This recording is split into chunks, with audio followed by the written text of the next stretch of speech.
Alors que l'iPhone 14 utilise toujours la conception à l'encoche, le nouvel iPhone 14 Pro utilise une découpe appelée Dynamic Island. Apple a pleinement embrassé le vide créé par les trous dans l'écran et on a fait une partie intégrante d'une nouvelle interface iOS 16.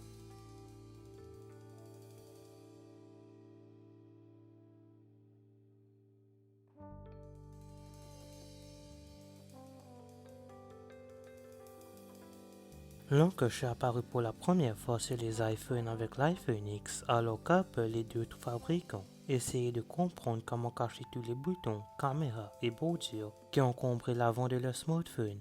Apple ne se contente pas d'une caméra selfie. Il existe également un capteur de proximité que les téléphones utilisent pour détecter lorsqu'ils sont proches de votre visage ou de votre poche, afin qu'ils puissent activer ou mettre en veille l'écran tactile en conséquence. Apple dispose également d'un capteur de profondeur spécial appelé la caméra TrueDepth qui peut déterminer à quelle distance quelque chose se trouve de l'avant du téléphone. Ceci est particulièrement utile dans les applications réalité augmentée telles que les filtres Snapchat, car le TrueDepth aide l'iPhone à dessiner un modèle 3D précis de votre visage. Apple utilise également TrueDepth dans le cadre de sa fonction de déverrouillage Face ID. C'est beaucoup de technologie à cacher. Certains fabricants ont réussi à tout fourrer derrière l'écran, même une caméra selfie et un lecteur d'empreintes digitales. Apple n'utilise plus le lecteur d'empreintes digitales depuis qu'il a abandonné le bouton d'accueil dans lequel il était logé. L'encoche a toujours semblé être un choix de design emblématique, bien que controversé.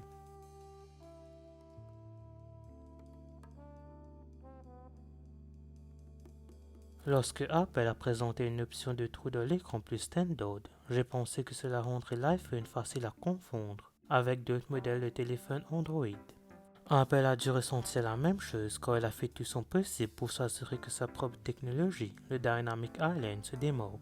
L'îlot dynamique comporte 3 composants matériels et le projecteur infrarouge qui forme le système de caméra TrueDepth.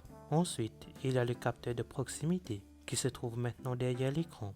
L'appareil photo est le premier appareil photo selfie sur les iPhones avec autofocus. Le projecteur infrarouge projette des points invisibles sur tous les sujets et la caméra détecte les points et les utilise pour former une image 3D avec de la profondeur.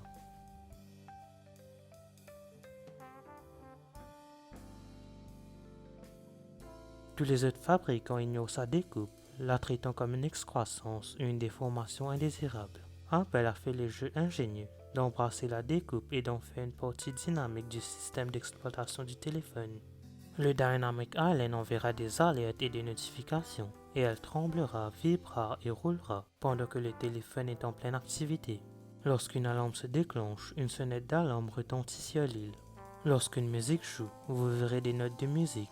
Lorsque vous voyez une alerte de vol par exemple, vous pouvez appuyer sur le Dynamic Island et elle se développera pour un affichage de trajectoire de vol beaucoup plus détaillé. Apple a ouvert Dynamic Island au support des tiers, donc ce ne seront pas seulement les propres applications d'Apple qui en profiteront.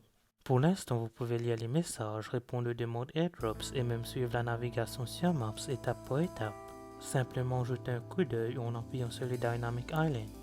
Merci d'avoir regardé cette vidéo, n'oubliez pas de la liker et de la partager, n'hésitez pas à vous abonner. N'oubliez pas d'aller liker ma page Facebook et de me suivre sur Twitter et Instagram, les liens seront en description.